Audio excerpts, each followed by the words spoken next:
Brent, I'm just curious, we all saw these headlines today, China opening this antitrust probe into Nvidia. To be honest, Brent, there were some analysts who were saying, listen, they actually weren't surprised. When a company has 90% plus market share in a hot market, regulators do tend to come knocking. But I am curious what you made of that. Well, I think we've seen similar anti-monopoly brought up against other Western companies in the past that usually leads to some sort of fine. It could be that maybe the Chinese policymakers picked up a copy of Art of the Deal and they're using a significantly widely held U.S. company that does a lot of revenue in China. More than 10% of Nvidia revenue is in China. Maybe this is one of their leveraging tactics going into what we believe will be fruitful negotiations between the U.S. and Chinese government to sort out some of the trade some of the trade deficit, some of the unfair practices maybe in China. So maybe this is a little bit of the art of the deal from the China side. Do you think that when all is said and done, it is going to be more of a hit to U.S. companies that have a relationship in China or Chinese companies that sell into the U.S.? I think ultimately U.S. companies with high China revenue have no beta, no correlation to a lot of the media headlines. And arguably, today is one of the first times you've seen a U.S. stock with high China revenue react to that news. But I think ultimately the U.S. needs China just as much as China needs the United States. Yes, China does export a lot to the United States. But again, a lot of those are inputs that go into higher end manufacturing. It's cheap, low cost goods. A lot of those goods have create a lot of pollution to create. So there's no appetite to bring any of that back. At the same time, U.S. multinationals generate more than $500 billion worth of revenue in China annually. There is no trade deficit if you add those revenues to explicit U.S. Exports to China. So I think it's just the two sides coming together. It's very clear, as President Trump said yesterday, that he's been in contact with President Xi. So I think ultimately the two sides coming together, all of these issues can be worked out because Investors were alarmed on Monday by Nvidia's announcement of a Chinese regulator's anti-monopoly investigation. However, the stock is rising on Tuesday after finding support near the 50-day moving average. This indicates that its 140.76 buy target is still relevant. For almost 3 months, since September 12, Nvidia has not broken the 50-day moving average, a crucial level of support. Since its breakout in October, Nvidia has fluctuated between its buy price of 140.76, according to its chart. Stocks should ideally climb after breaking out of bases rather than move sideways. Does that imply that Nvidia is currently a buy or sell? News that China's State Administration for Market Regulation is looking into whether Nvidia has broken anti-monopoly regulations caused shares to drop 2.6% on Monday. However, there are 3 reasons why investors are waiting to see how Nvidia trades. First, the stock is holding steady at the 50-day moving average, despite having fallen back below a purchase target. However, Nvidia's volume has been lower, which indicates that large financial institutions, such as mutual funds, have not been actively trading the stock recently. Purchasing stocks that funds are also purchasing is the greatest option. Funds have recently been reluctant to purchase the company, despite the fact that its price performance has outperformed 95% of other equities in Investors Business Daily's database. Price and volume action during the last 13 weeks are measured by the accumulation/distribution rating, which is only D+. Once large sums of money start coming in, shares can rise rapidly. However, following the company's all-time high of 152.89 last week, the relative strength line, which contrasts the stock with the S&P 500 index, saw a significant decline. The stock and the S&P 500 are contrasted by the relative strength line. Nvidia has not been keeping up with the index's recent increases, as indicated by the blue line on IBD Market Surge. Waiting for the coup to fill up is the greatest option. According to reports on Friday, the giant of AI chips was negotiating with Taiwan Semiconductor to begin producing its Blackwell chip in Arizona. Nvidia's most cutting-edge chips have so far been produced in Taiwan by TSMC. The strategy might be a means of avoiding the tariff threats posed by the Trump administration. Previously, less sophisticated chips were to be produced at the Arizona plant. After software giant and Dow Jones component Salesforce released impressive statistics late Tuesday, shares increased by almost 3% on Wednesday of last week. Analysts are keeping a close eye on Salesforce to see if its investment in self-governing AI agents will yield a profit. Salesforce is creating the next generation of goal-driven, self-governing AI agents. Consumers were hesitant to pay for the previous Copilot chatbot interfaces. Analysts saw that the company's artificial intelligence solutions were becoming more popular following its report. However, after President-elect Donald Trump announced this week that he intends to impose significant tariffs on products from China, Mexico, and Canada, shares were under pressure. However, Stacy Rasgon, an analyst at Bernstein Research, pointed out that Nvidia would not be harmed by the small amount of raw semiconductor imported from these nations. According to the analyst, the tariff does raise some concerns about the possibility of more widespread action that might harm the semiconductor industry, including industry leaders like Nvidia. According to Jordan Kleen, a Mizuho analyst, the restrictions seem in line or less severe than anticipated. Additionally, fewer entities were on the restricted list than anticipated, according to Piper Sandler analysts. So, what implications does this have for Nvidia's stock? Let's explore that. But first, a big thank you to those of you who've stuck with us this far. Creating these videos takes significant effort and dedication. So if you're enjoying the content, please hit the like button, subscribe to our channel, and share your thoughts on Nvidia stock in the comments. Your support truly helps us grow. Now let's get back to the video. It's all about growth. On valuation, it will look expensive, but which category killer in the past has not looked expensive? Right. They're still in the space by themselves. Others are still trying to catch up. Tremendous free cash flow margin. They had another blowout quarter. Earnings and revenues were raised. So to me, while that music continues, I would say we'll be long Nvidia, and we have been for the last couple of years. Piper Sandler analysts increased their price objective from 140 to 175 in November, predicting a 20% increase in the stock.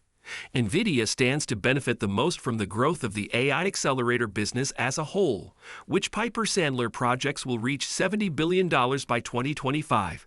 Nvidia's strength is the growth of its earnings. With an optimum earnings per share rating of 99 and a composite rating of 97, the AI chip giant remains the market leader. The stock also exhibits overall strength. Nvidia leads the S&P 500 in terms of projected sales and earnings growth through 2026, per FactSet data. Over the next 2 years, analysts anticipate that the S&P 500's revenues will rise at a compound annual growth rate of 5.7%, and its profits per share will expand at a pace of 13.8%. However, they predict that Nvidia's 2-year compound growth would reach 35.1% earnings per share and 35.5% revenues. Sales for the third quarter totaled $35.08 billion, and the company made 81 cents per share. Estimates from analysts surveyed by FactSet were 75 cents per share on $33.17 billion in sales.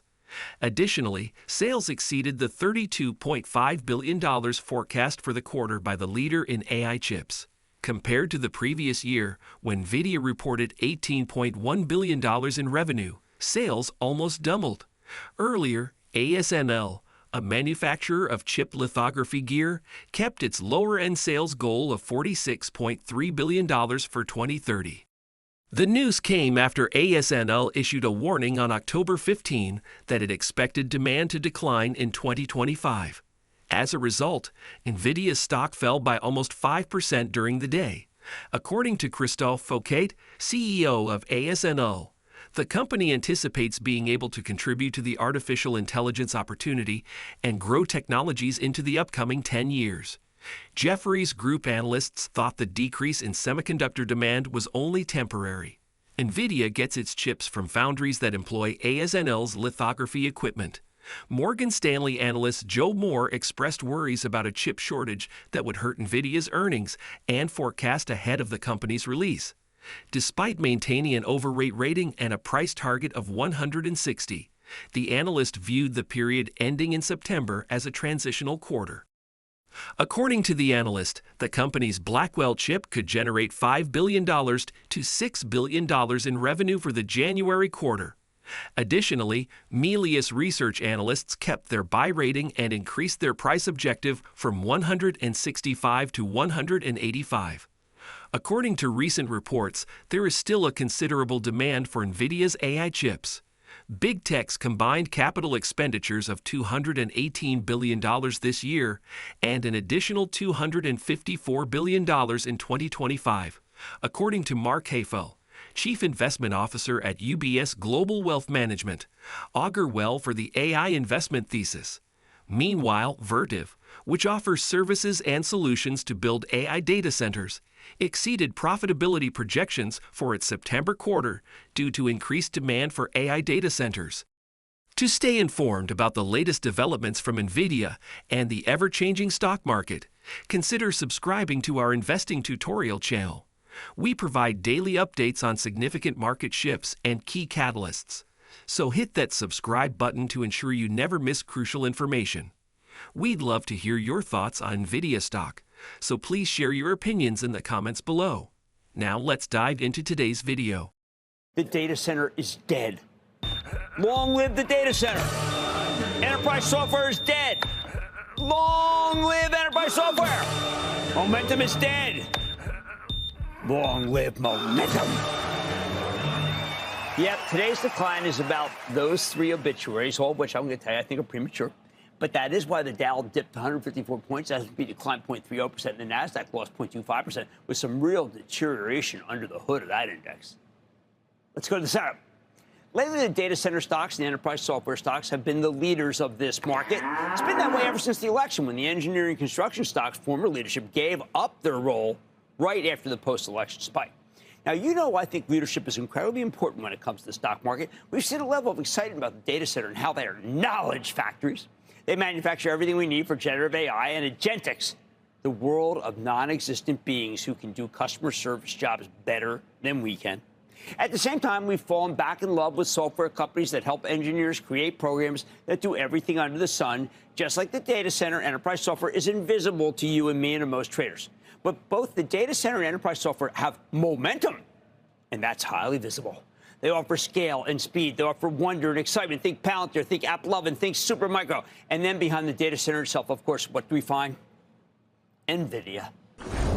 Jensen Huang, the CEO of Nvidia, announced in October that a design defect in the company's next-generation Blackwell chip had been resolved. Yields were low earlier, but Taiwan Semiconductor, a manufacturer of AI chips, helped overcome this issue and resume Blackwell production at a remarkable rate.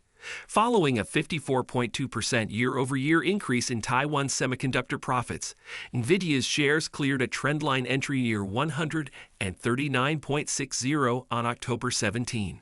Apple and Nvidia both purchase AI chips from Taiwan Semi. Meanwhile, Nvidia is worth keeping an eye on due to positive prospects in AI. The entire addressable market for AI technology and software is expected to rise by 40% to 55% over the next 3 years, according to a September report by consulting company Bain.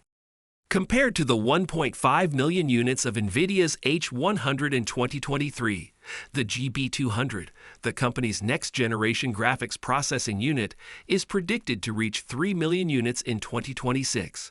According to analysts at Bernstein, Nvidia's sustainability is the primary concern following its extraordinary rise, although the moment is obviously not now to be concerned. According to Dow Jones Markets data, Nvidia saw the biggest one-day market cap fall in dollar terms for any U.S. firm on September 3, plunging precipitously below the 50-day moving average. The stock has been impacted by the outcomes of other prominent AI businesses. Micron, a memory chip manufacturer, reported strong demand for AI, which helped Nvidia's stock rise. On the other hand, Larry Ellison, the chairman and chief technology officer of Oracle, stated that his organization is constructing a data center with acres of NVIDIA GPU clusters for the purpose of training huge language-scale AI models. The graphics processing units from NVIDIA contribute to data center and AI application compute speed-ups. The business was a pioneer in the development of graphics processors for use in robots, cars, and healthcare. With the release of OpenAI's ChatGPT in March 2023, generative AI advanced significantly. According to Wang, the iPhone moment of AI was made possible by Nvidia's AI-capable CPUs. That assisted Nvidia in improving its performance. In late 2022 and early 2023, it recorded 4 quarters of shrinking profitability and 3 quarters of declining year-over-year sales. However, in the last 6 quarters, the company's top and bottom lines grew at record rates. Investors may determine if Nvidia stock is a good investment right now by examining technical indicators and chart indications. Nvidia is recovering from a critical level of support, although it is now again below its buy point of 140.76. The ideal scenario would be a sustained high-volume rebound. However, despite the stock holding the 50-day line, funds have not been making significant purchases. The stock has not outperformed the S&P 500, according to the relative strength line. It would be prudent to hold off on purchasing the stock until after it has improved. Before the stock becomes a buy once more, it must regain its buy point. Don't forget to share your thoughts and experiences in the comments below. Your input helps create a more knowledgeable community where we can all learn and grow together in the world of investing. Stay up to date with the latest market trends, insights, and key updates by subscribing to Investing Tutorial. We're here to help you make smarter investment decisions and stay ahead of the curve.